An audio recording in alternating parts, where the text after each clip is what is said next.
c'est 12h45. Retour dans le Grand Angle sur l'une des opérations menées dans le cadre de la Semaine européenne des déchets. Oui, cette semaine est terminée depuis dimanche, mais vous le savez, cette problématique des ordures, de leur destruction, du recyclage est une préoccupation quotidienne. Et nous allons nous y intéresser ce midi avec une initiative originale qui nous permet de produire moins de déchets. Et c'est à travers 3 initiales, SEL, le collectif SEL, dont font partie nos 2 invités. Claudine Saint-Martin-Zozor, bonjour. Bonjour. Et nous avons également avec nous Sylvie Vassot, bonjour à vous. Bonjour à tout le monde. Que veulent dire ces 3 lettres, mesdames?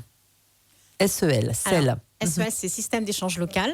Donc en fait, l'idée, c'est de pouvoir échanger des biens ou des services et reprendre un peu ce que faisaient nos anciens aussi, c'est-à-dire les échanges, les aides aussi en coup de main par exemple, retrouver cette espèce d'énergie d'entraide. Voilà. En fait, c'est le troc.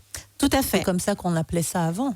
Exactement. Alors, mais vous avez 2 types de troc. Vous avez le troc direct. Donc, par exemple, j'aime bien vos boucles d'oreilles et vous aimez bien ma robe. Et à ce moment-là, on échange. Mais si j'aime bien vos boucles d'oreilles et vous n'aimez pas ma robe, qu'est-ce qu'on fait? Et du coup, le système d'échange local, c'est une monnaie alternative qui permet de faire du troc amélioré. Donc, vous aimez bien ma robe. Donc, du coup, je vous donne la robe, mais je vous dis, voilà, la robe, c'est 20 grains de sel. Donc, c'est une monnaie simplement alternative qui se décline en sel, donc 1 sel, 2 sels, 3 sels, qui est valable uniquement dans une bourse d'échange. Donc, elle est valable ponctuellement dans une bourse d'échange ou pour faire un échange de services. Et ça permet justement de faire ce troc amélioré. On parlera tout à l'heure de l'initiative qui s'est déroulée samedi dernier, puisqu'il y avait justement cette bourse d'échange. Mais revenons un petit peu sur ce système. D'où vient-il? Comment est-ce que vous en avez entendu parler? Et comment vous l'avez amené ici en Martinique? Sylvie Vassot. Oui, donc en fait, ce système existe depuis très longtemps. Alors, les origines, vraiment, je crois que c'est dans les pays de l'Est, c'est ça, du côté de la Suède. C'est un système qui est complètement organisé, puisqu'en fin de compte... il est constitué d'un groupe de personnes et du moment que nous faisons des échanges, alors on parle de monnaie alternative ou on peut parler également d'unité d'échange, puisque nous on a des petits coupons, on appelle ça 1 grain de sel, 2 grains de sel, 3 grains de sel, qu'on échange entre nous. Donc dès lors qu'en fait il n'y a pas d'euros qui circulent entre nous, il n'y a pas de trafic, il n'y a pas d'argent. Il n'y a pas du tout d'argent, c'est vraiment de l'échange pur. Donc c'est un petit réseau de personnes. Alors on a un petit fichier, on est recensés entre nous, on se connaît tous les uns les autres. Depuis combien de temps est-ce que ça existe en Martinique? Depuis quand est-ce que le collectif sur la s'est monté? Martinique, alors on est disposé, nous c'est le SEL Centre, donc vraiment sur le territoire CACEM depuis 2017, fin 2016, début 2017. Mais avant, il y avait le SEL du Nord déjà, parce que effectivement dans les communes, ils ont toujours le coup de main est beaucoup plus présent en fait que dans le centre. Et le SEL du Nord, il est là pour moi depuis peut-être 10 ans, j'ai l'impression. En tout cas, ça fait longtemps que le SEL du Nord est là, et il a été porté par l'association la goutte d'eau Lorinoise, pardon. Et donc depuis très longtemps, et c'est eux qui ont commencé en fait avec le sel. Donc sur la Sainte-Marie, ils faisaient des échanges de légumes, notamment des échanges de biens, de fruits, de légumes, de plantes.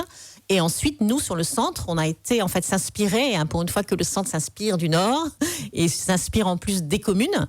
Donc, on a été s'inspirer de leur fonctionnement et on a mis en place, donc, aux environs de 2017, fin 2016, début 2017, on a mis en place en fait le sel au centre. Voilà. Alors, qu'est-ce que vous faites de ces petits jetons que vous collectez une fois que vous avez donné votre objet? Voilà. Dans l'idée de l'échange, comment ça se passe après concrètement? Alors, lorsque, par exemple, vous souhaitez donc devenir celliste dans le groupe du centre, du SEL Centre, donc nous faisons entre guillemets une inscription, nous prenons vos coordonnées, que nous gardons bien sûr précieusement, et lors de votre première inscription, nous allons vous remettre 40 grains de sel, 40 petits coupons. Vous faites vos échanges durant une bourse locale d'échange, une blé, et à la fin de cette bourse locale, ou lorsque vous souhaitez repartir, 11h, 12h30, eh bien à ce moment-là, vous nous rendez ce qui vous reste de petits grains de sel, et en fait, on a un petit fichier, on dit, bien, Madame Lavener, lui reste 30 grains de sel. Et à la prochaine bourse locale, voire même en fait sur notre site internet, puisqu'en fait on s'améliore, on a également en fait un site web où on peut faire des échanges en ligne. Vous avez votre crédit qui est permanent en fait. C'est ça. Et vous pouvez donc acquérir comme ça des objets. Alors c'est de la seconde main, c'est quoi ? C'est souvent ça. Alors est-ce que vous rencontrez également des freins peut-être à ça ? Parce que des gens sont pas toujours forcément prêts aujourd'hui dans notre mode de fonctionnement à utiliser quelque chose qui a déjà servi en fait. Alors, on n'a pas tellement ce frein-là. On est à peu près une centaine, en tout cas sur le centre. On a un fichier d'une centaine de personnes ouais. sur le centre. Après, on n'a pas tellement ce frein de deuxième main. En tout cas, on le ressent. Enfin, moi, je le ressens pas comme ça. Mais là, on a des freins, c'est en échange de services.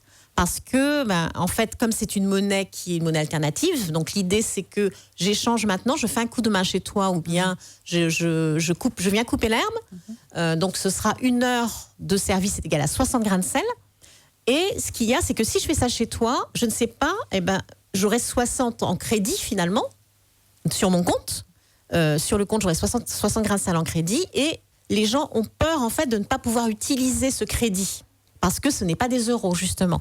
Donc on a ce frein-là où il faut un peu que les gens fassent confiance. On dit, moi je fais ça aujourd'hui, mais ça se trouve que la semaine prochaine, c'est moi qui aurai besoin d'un service et que justement quelqu'un de ce groupe viendra aussi me rendre service. Et c'est cet esprit-là où on veut tout de suite.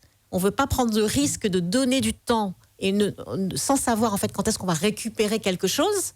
Et c'est ça qui fait le frein. Et ceux qui sont dedans, eux, trouvent un intérêt, c'est-à-dire qu'ils ont complètement adhéré à cette philosophie. L'idée, c'est effectivement d'échanger, de tisser du lien et éviter forcément de gaspiller en fait ou d'acheter des choses dont on n'a pas forcément besoin. C'est ça. Donc, comme disait Claudine, le sel, c'est à la fois des échanges de biens, donc évidemment des biens d'occasion, des échanges de services entre nous, et puis également du savoir-faire, parce qu'une celliste peut proposer un atelier, etc.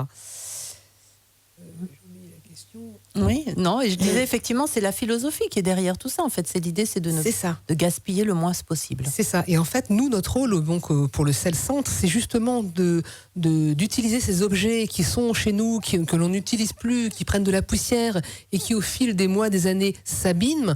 On leur donne une deuxième vie en étant réutilisés. C'est ça. Et c'est vrai que ça plaît beaucoup. Il y a un côté écolo, il y a un côté environnement.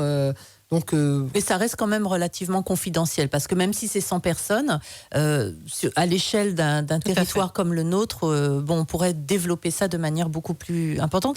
Comment est-ce que vous entendez justement essayer d'apporter ce message-là ? Alors, ce qu'on fait le plus, c'est qu'on travaille aussi avec d'autres associations, donc pour justement engranger de plus en plus de personnes. On travaille aussi sur notre visibilité, notamment avec un Cinéo qui est une passerelle avec l'Atrium pour proposer des films un petit peu aussi engagés.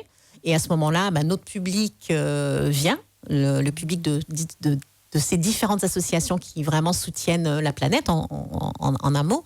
Et à ce moment-là, on peut vraiment faire passer notre message en disant, mais bon, si vraiment on veut vraiment mettre la main à la pâte, si vraiment on veut vraiment faire une action, et ça c'est une action qui est vraiment concrète.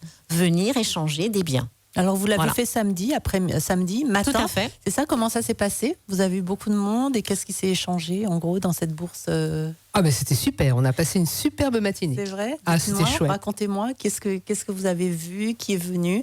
Il y avait des nouvelles personnes peut-être qui sont venues s'informer au moins ou... Tout à fait, on a eu de nombreuses nouvelles inscriptions samedi matin, donc on était environ entre 30 et 40 personnes.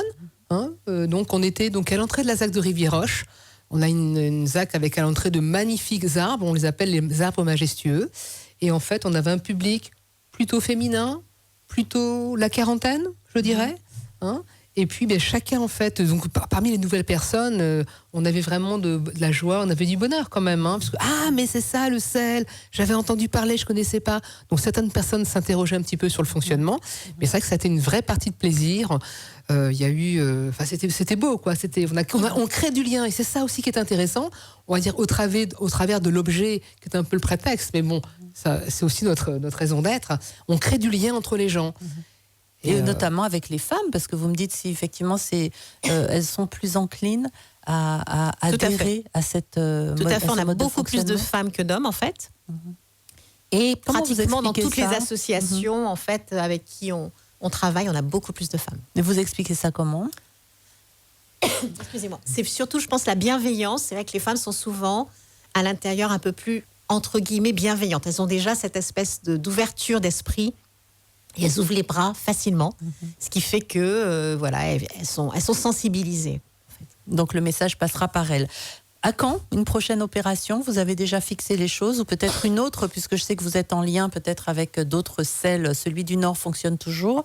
Un autre peut-être peut se créer dans une autre zone de la Martinique. Je ne sais pas. Tout à fait. Donc voilà. Donc au niveau aujourd'hui, donc les blés et les bourses locales d'échange se font essentiellement sur le territoire CACEM avec le sel centre, plutôt sur le Nord Atlantique avec le sel du Lorrain, le sel Martinique Nord. Donc nous faisons également des intersels, on se rencontre, on se connaît en fait, on se connaît très bien, on connaît bien Monsieur Guy Annonay. Et puis donc notre prochaine... Alors sur le sud, il y a eu un démarrage timide de sel, d'une équipe. Il y a une demande, il y a vraiment une demande sur Rivière-Salée, sur le Diamant. Donc d'ailleurs on fait un appel à vos auditeurs, si certaines personnes sont intéressées de créer un sel sur le sud. Nous avons déjà quelques personnes qui seraient intéressées de se regrouper. Notre prochaine blé, on va dire, ça sera le premier trimestre 2020. Très bien. Écoutez, on se donne rendez-vous. Merci beaucoup. Merci beaucoup de nous avoir reçus. À vous deux d'être venus dans notre studio nous parler de cette initiative SEL. Merci. Merci beaucoup.